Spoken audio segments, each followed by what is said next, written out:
as the apparent president and vice president-elect. The technical step that is required to get government transition resources flowing. They warn that, quote, delaying the transition further poses a serious risk to our national security.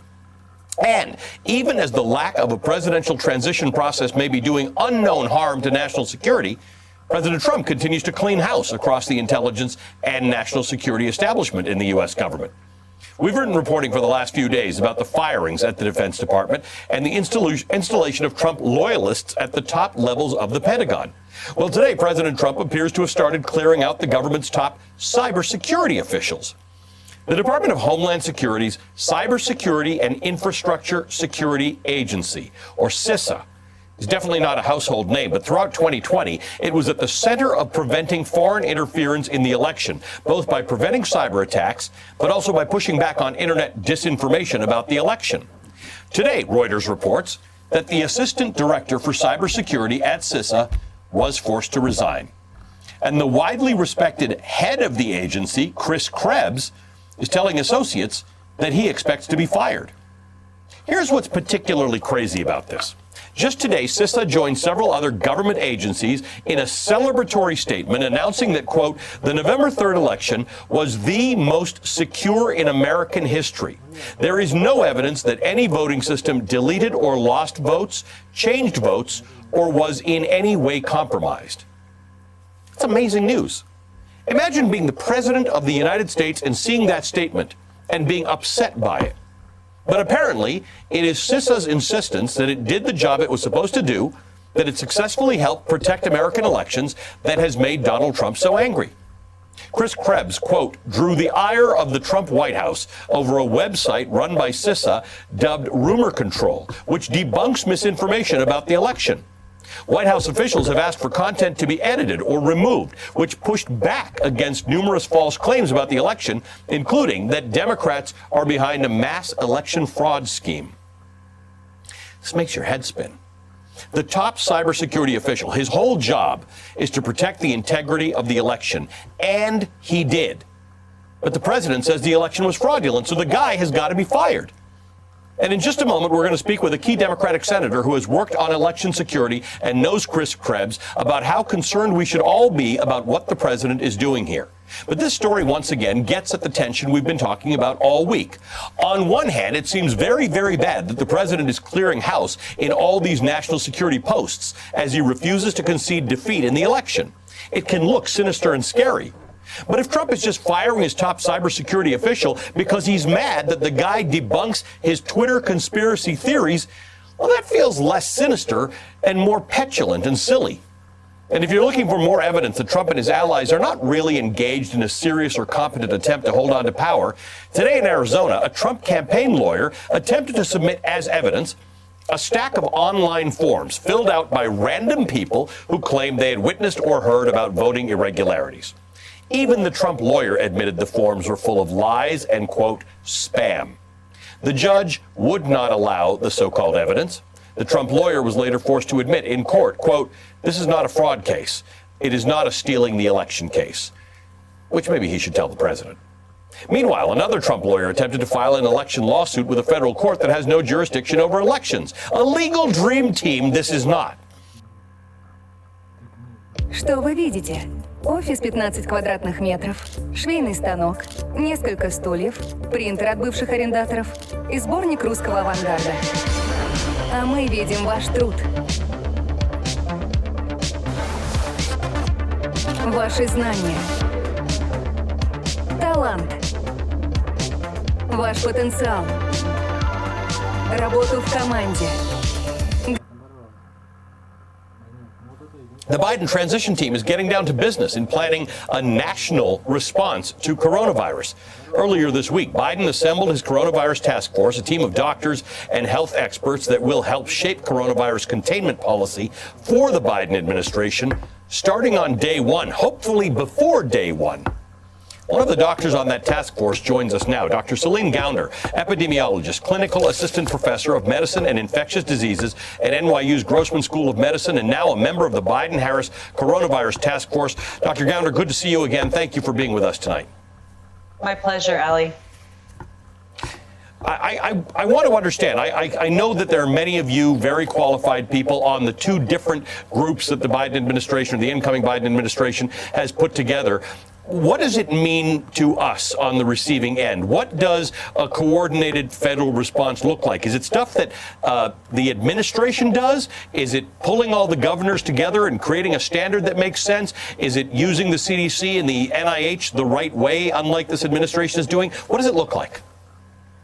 Well, it's all of the above, Ellie. I think part of what has been in the works for months now is developing a blueprint, a plan, how to operationalize that plan in terms of how to control the pandemic in this country. And that requires a federal response, but it also requires a state and local health response and the involvement of the private sector. And so what you're going to see in this new administration is you're certainly going to see the CDC taken off the sidelines, back in the center of the game. You'll be hearing from people like Nancy Messonnier and Ange Schuchat again. These are career scientists at the CDC who are really expert in this area.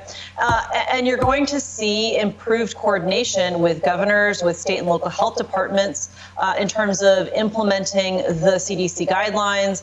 And finally, in terms of the private sector, when we talk about how do we scale up vaccines, how do we scale up testing, how do we scale up some of the new therapeutics like monoclonal antibodies, that is very much going to require the participation of the private sector to distribute and disseminate all of those new technologies.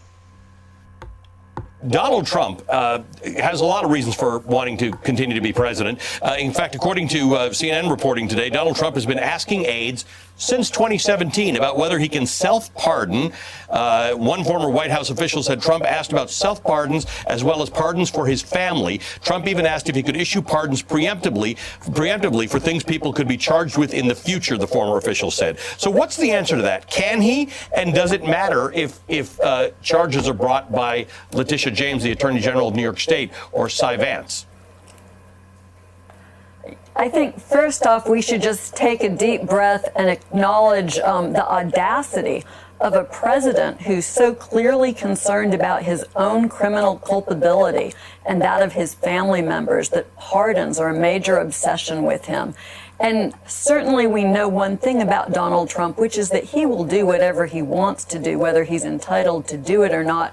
Whether it has legal force is an entirely different question, but at best he can pardon himself for federal criminal conduct. And what Attorney General James is looking at is a series of civil cases in New York under broad authority that she has under their blue sky laws to investigate persistent incidents of fraud by a corporation. It's meant to tell companies, if you're going to play in New York, you have to play fairly. And so she could theoretically bring perhaps one major civil case against him or an entire series of cases over all of these incidents.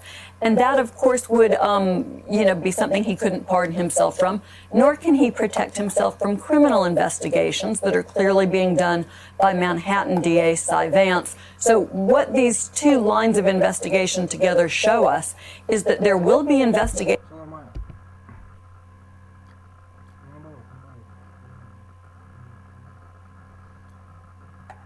Ладно, больше дурака, чем я. Дурак вот такой.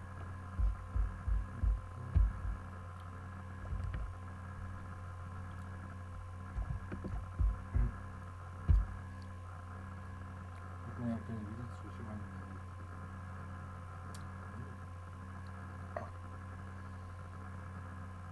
Частично скажи, короче.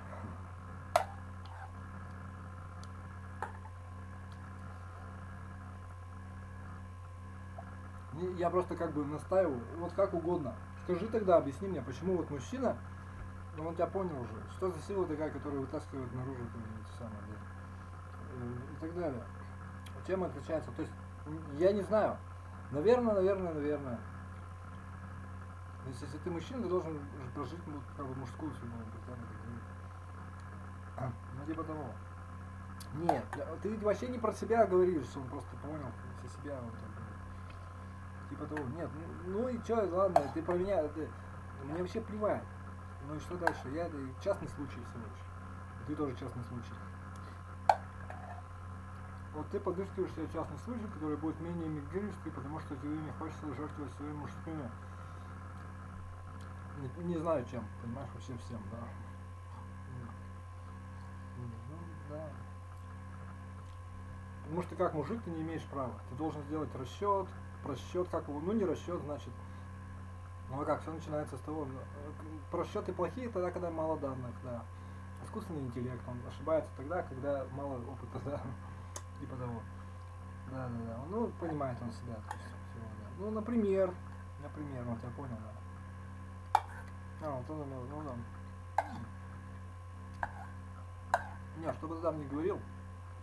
Да, нет, я не надо меня, я понимаю, что придется всего жертвовать что-нибудь. Потому что мир так устроен, что они все мигеры, все не на своих местах, понимаешь? Да.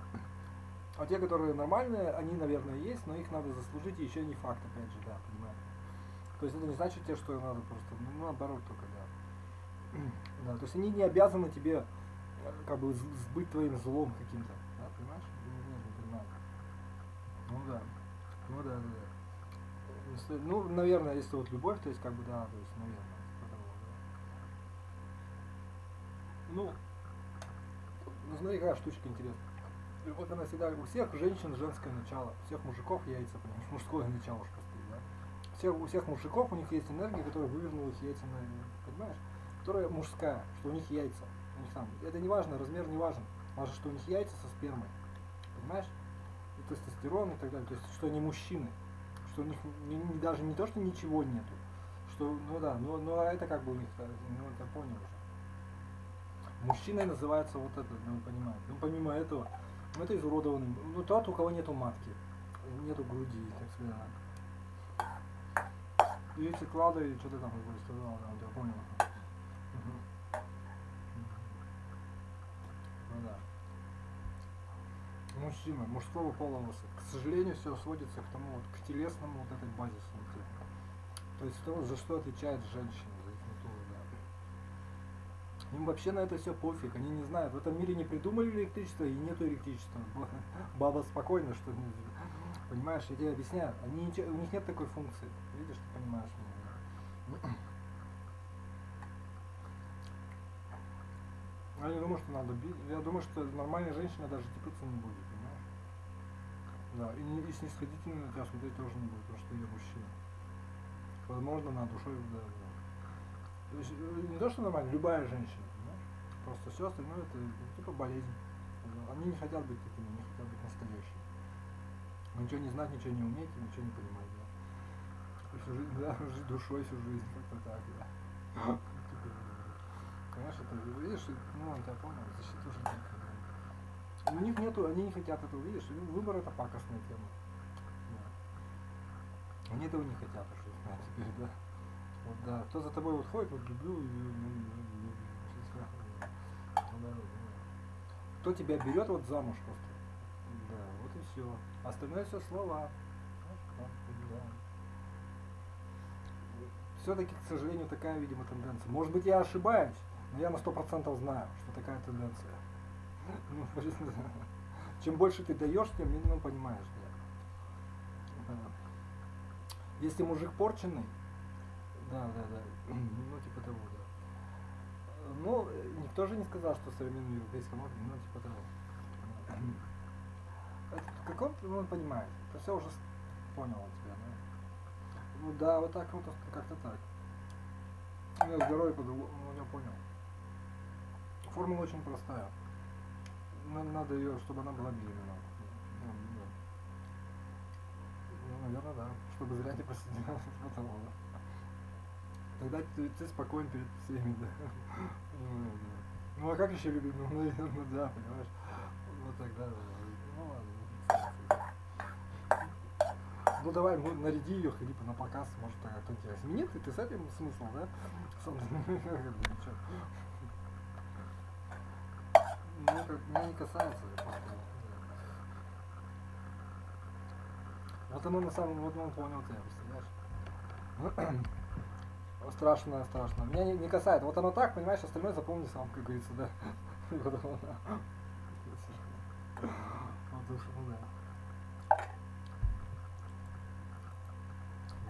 That will survive the end of Trump's presidency, and he will no longer. Штучка, понимаешь? Вот ты чуешь, да, там собака зовет, я тебя понял. Вот так. Он тебя понимает уже, да.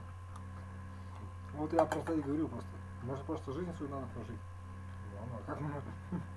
Он тебя понял, да. Have the shield of the presidency to protect him from the consequences of those investigations. Ever wish you could play guitar? Guitar Tricks makes it easy for anyone to pick up a guitar and start learning. Suppose you know absolutely nothing about guitar. You've never even held one before. No problem. Guitar Tricks teaches you all the basics step by step. You don't have to waste your time searching YouTube for sketchy lessons. Guitar Tricks puts it all in one place with top-notch instructors. And you get to play actual songs, everything from the Beatles to Johnny Cash to Nirvana to Ed Sheeran. It's so cool. Guitar Tricks makes learning easy, fast, fun, and has worked for more than 3 million people. Go to guitartricks.com/YouTube to get your free 14-day trial and bonus gift.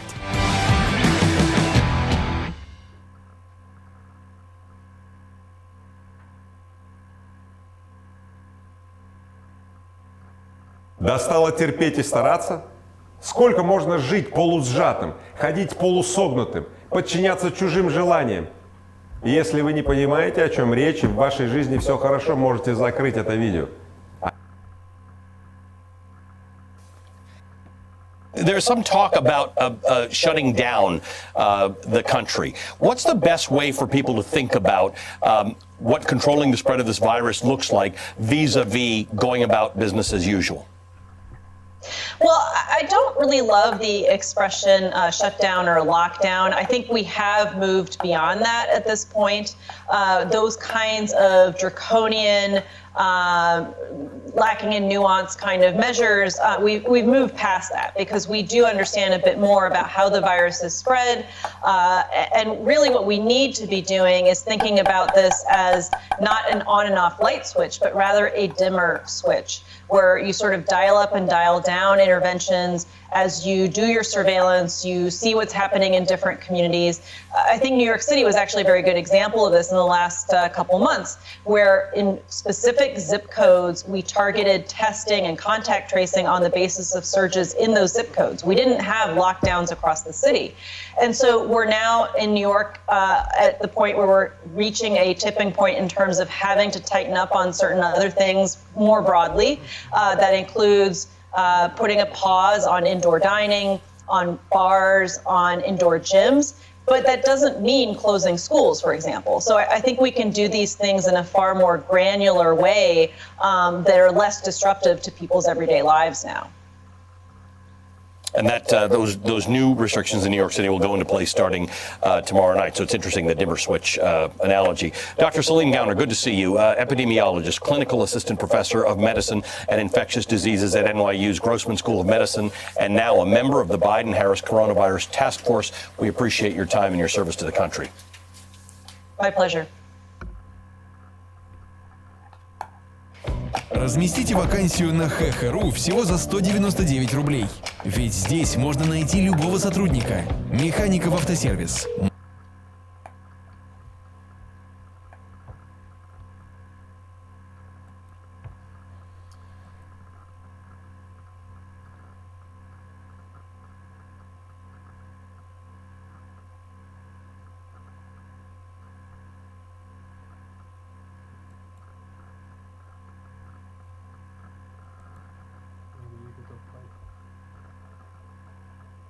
Эй, куда дели?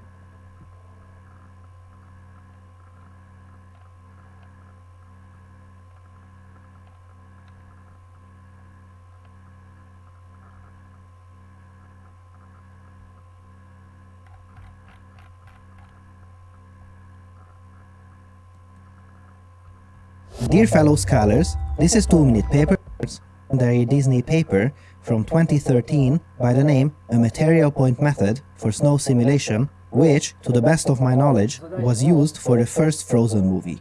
I was super excited to showcase that paper when this series started. However, unfortunately, I was unable to get the rights to do it but I'll make sure to put a link to the original paper with the same scene in the video description if you're interested.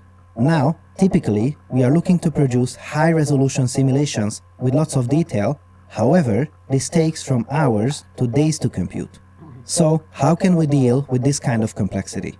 Well, approximately 400 videos ago, in 2-minute papers episode 10, we talked about this technique that introduced spatial adaptivity to this process. The adaptive part means that it made the simulation finer and coarser depending on what parts of the simulation are visible. The parts that we don't see can be run through a coarser simulation because we won't be able to see the difference. Very smart. The spatial part means that we use particles and subdivide the 3D space into grid points in which we compute the necessary quantities like velocities and pressures. This was a great paper on adaptive fluid simulations. But now, look at this new paper. This one says that it is about temporal adaptivity. There are two issues that immediately arise. First, we don't know what temporal adaptivity means, and even if we did, we'll find out that this is something that is almost impossible to pull off. Let me explain. There is a great deal of difficulty in choosing the right time steps for such a simulation. These simulations are run in a way that we check and resolve all the collisions, and then we can advance the time forward by a tiny amount. This amount is called a time step, and choosing the appropriate time step has always been a challenge. You see, if we set it to too large, we will be done faster and compute less. However, we will almost certainly miss some collisions because we skipped over them. It gets even worse because the simulation may end up in a state that is so incorrect that it is impossible to recover from, and we have to throw the entire thing out. If we set it to too low, we get a more robust simulation. However, it will take from many hours to days to compute. So, what does this temporal adaptivity mean exactly? Well, it means that there is not one global time step for the simulation, but time is advanced differently at different places. You see here this delta t. This means the numbers chosen for the time steps, and the blue color coding means a simple region where there isn't much going on, so we can get away with bigger time steps and less computation without missing important events. The red regions have to be simulated with smaller time steps because there's a lot going on and we would miss out on that. Hence, the new technique is called an asynchronous method because it is a crazy simulation where time advances in different amounts at different spatial regions. So, how do we test this solution? Well, of course, ideally, this should look the same as the synchronized simulation. So, does it? You bet your papers it does. Look at that. Absolutely fantastic. And since we can get away with less computation, it is faster. How much faster? In the worst cases, 40% faster. In the better ones, 10 times faster. So, 10 of my all-nighter fluid simulations can be done in one night. Sign me up. What a time to be alive. This episode has been supported by Lambda. If you're a researcher or a startup looking for cheap GPU compute to run these algorithms, check out Lambda GPU Cloud. I've talked about Lambda's GPU workstations in other videos, and I'm happy to tell you that they are offering GPU Cloud services as well. The Lambda GPU Cloud can train ImageNet to 93% accuracy for less than $19. Lambda's web-based... Dear fellow scholars, this is 2-Minute Papers with Károly Zsolnai Fehér. Have you heard of the Ken Burns effect? If you have been watching this channel, you have probably seen examples where a still image is shown and a zooming and panning effect is added to it. It looks something like this. Familiar, right? The fact that there is some motion is indeed pleasing for the eye, but something is missing. Since we are doing this with 2D images, all the depth information is lost, so we are missing out on the motion parallax effect that we would see in real life when moving around the camera. So, in short, this is only 2D. Can this be done in 3D? Well, to find out, have a look at this. Wow, I love it. Much better, right? Well, if we would try to perform something like this without this paper, we'd be met with bad news. And that bad news is that we have to buy an RGBD camera.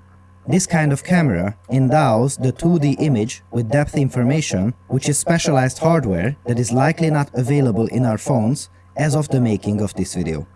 Now, since depth estimation the image with depth information, which is specialized hardware that is likely not available in our phones as of the making of this video.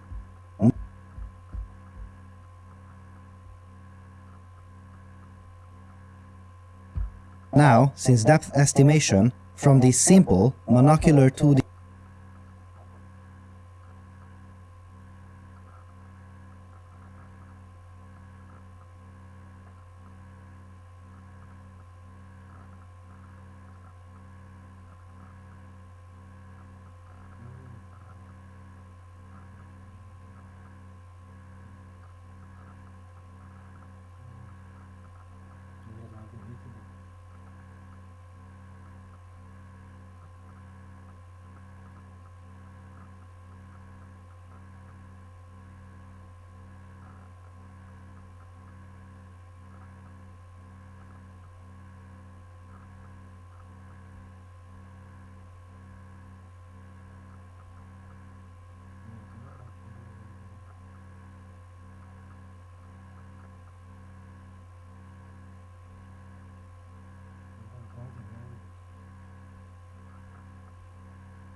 images without depth data is a research field of its own. The first step sounds simple enough. Take one of those neural networks, then ask it to try to guess the depth of each pixel. Does this work? Well, let's have a look. As we move our imaginary camera around, this is not looking good. Do you see what the problems are here? Problem number 1 is the presence of geometric distortions. You see it if you look here.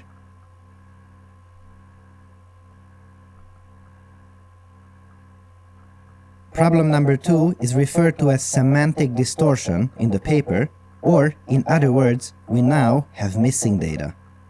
But this poor tiny human's hand is also, ouch. Let's look at something else instead. If we hand is all, we now have missing data. But this poor tiny human's hand is also, ouch. Let's look at something else instead. If we start zooming in into images, which is a hallmark of the Ken-Burns effect, it gets even worse. We get artifacts. So, how does this new paper address these issues? After creating the first, coarse depth map, an additional step is taken to alleviate the semantic distortion issue, and then this depth information is upsampled to make sure that we have enough fine details to perform the 3D Ken-Burns effect. Let's do that. Unfortunately, we are still nowhere near done yet. Previously occluded parts of the background suddenly become visible, and we have no information about those. So, how can we address that? Do you remember image inpainting? I hope so, but if not, no matter, I'll quickly explain what it is. Both learning-based and traditional handcrafted algorithms exist to try to fill in this missing information in images with sensible data by looking at its surroundings. This is also not as trivial as it might seem first. For instance, just filling in sensible data is not enough, because this time around we are synthesizing videos. It has to be temporally coherent, which means that there must not be too much of a change from one frame to another, or else we'll get a flickering effect. As a result, we finally have these results that are not only absolutely beautiful, but the user study in the paper shows that they stack up against handcrafted results made by real artists. How cool is that? It also opens up really cool workflows that would normally be very difficult if not impossible to perform. For instance, here you see that we can freeze this lightning bolt in time, zoom around and marvel at the entire landscape. Love it. Of course, limitations still apply. Zoom around and marvel at the entire landscape. Love it. Of course, limitations still apply. If we have really thin objects, such as this flagpole, it might be missing entirely from the depth map, or there are also cases where the image in Painter cannot fill in useful information. I cannot wait to see how this work evolves a couple papers down the line. One more interesting tidbit: if you have a look at the paper, make sure to open it in Adobe Reader. You will likely be very surprised to see that many of these things that you think are still images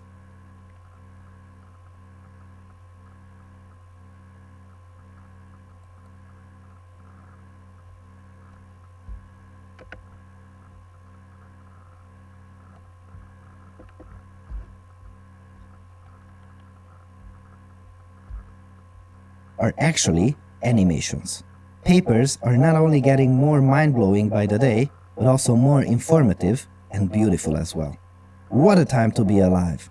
This video has been supported by you on Patreon. If you wish to support the series and also pick up cool perks in return, like early access to these episodes, or getting your name immortalized in the video description, make sure to visit us through patreon.com/2minutepapers.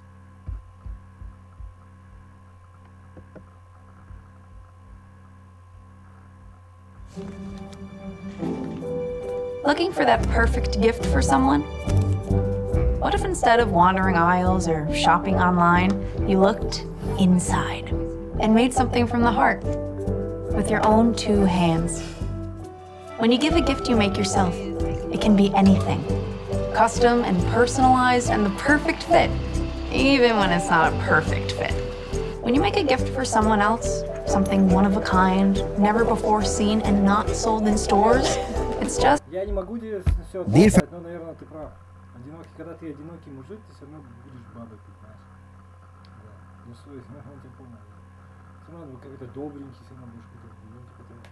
Ну, это надо для выживания просто. Все равно надо как-то заниматься чем-нибудь. Как-то себя чуть реализовать, что ли, вообще там. Ну, да. Наверное, да. Может, это очень печально. Ну, я гипотетически так просто предположил, что для женщин самое важное это семья и как насколько они нужны, как их вот так вот там родные там бла-бла-бла, в доме у родителей, ну, я понял. Ну да, то есть, да. Все остальное как брить собачий, да? Не согласен просто. Нет, деньги нужны, тут понятно. Да, ну, лучше типа, нет, по себе так не. Лучше папе отдавайте, вот ты с папой живешь, он распоряжается.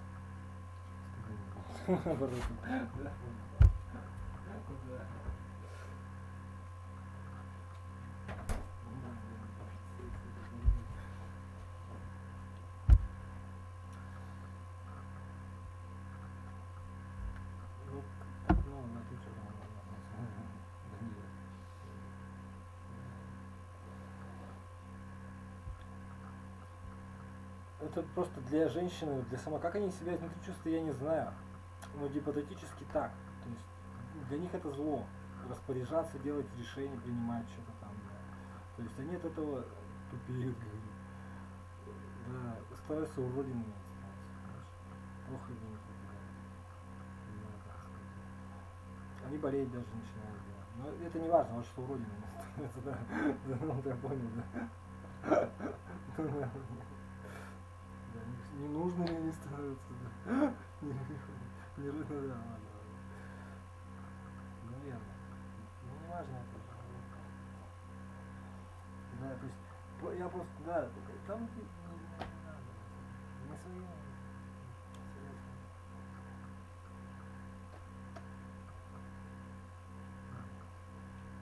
Старшему в семье мужчине, наверное. Мужик.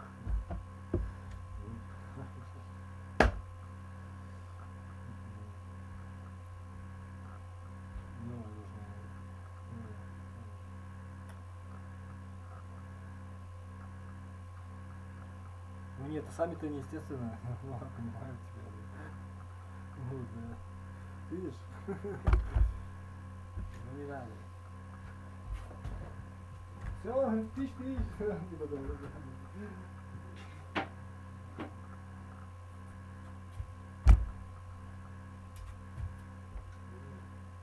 Почему больной извращен? Ну, даже так, хорошо. Я работаю не надо.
Нифига себе.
Это не мне решать. Да. То есть, да.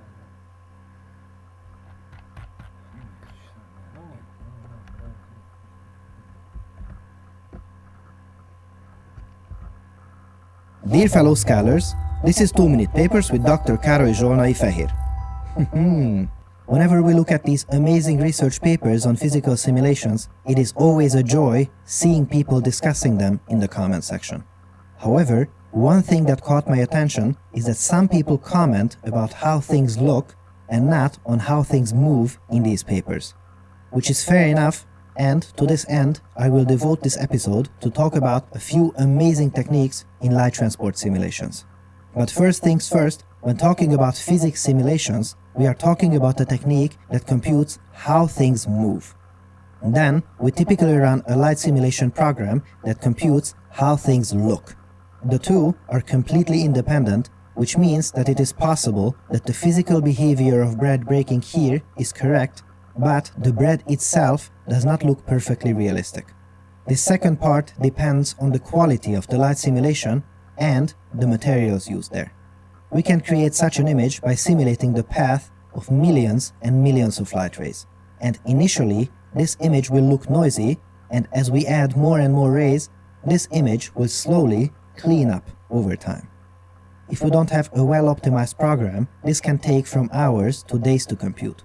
We can speed up this process by carefully choosing where to shoot these rays, and this is a technique that is called importance sampling. But then, around 1993, an amazing paper appeared by the name Bidirectional Path Tracing that proposed that we don't just start building light paths from one direction, but two instead. One from the camera and one from the light source, and then connect them. This significantly improved the efficiency of these light simulations. However, it opened up a new can of worms. There are many different ways of connecting these paths, which leads to mathematical difficulties. For instance, we have to specify the probability of a light path forming, but what do we do if there are multiple ways of producing this light path? There will be multiple probabilities. What do we do with all this stuff?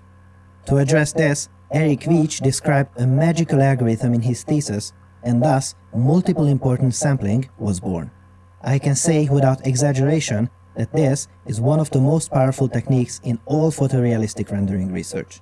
What multiple importance sampling, or from now on MIS in short, does is combine these multiple sampling techniques in a way that accentuates the strength of each of them. For instance, you can see the image created by one sampling technique here and the image from a different one here. Both of them are quite noisy, but if we combine them with MIS, we get this instead in the same amount of time.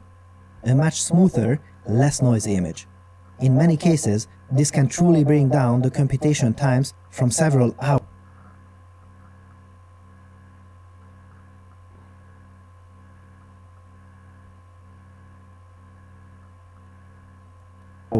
to several minutes. Absolute witchcraft. Later, even more advanced techniques appeared to accelerate the speed of these light simulation programs. For instance, it is now not only possible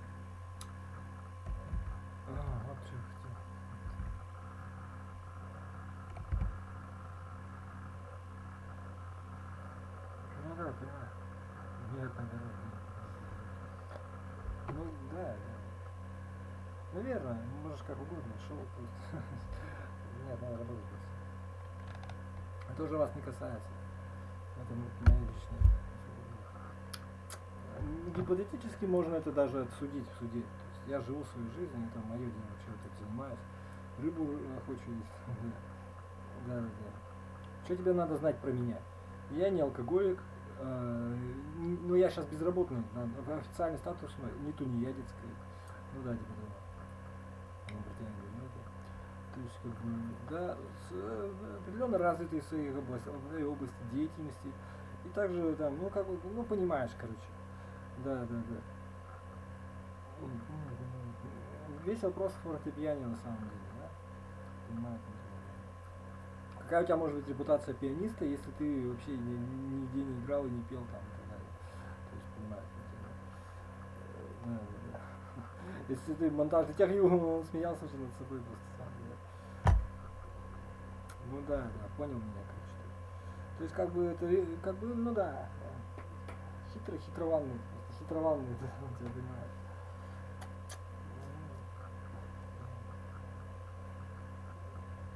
Ну нет.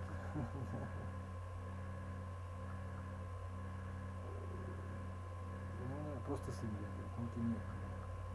А кто меня берет на работу? Нет, себя говорит. Нельзя. Нет, про себя они так думают. Я нарисовал кучу смс-ок. Что за смс-ок? Ну, смс-ок не было. Сообщение, ну, там, да.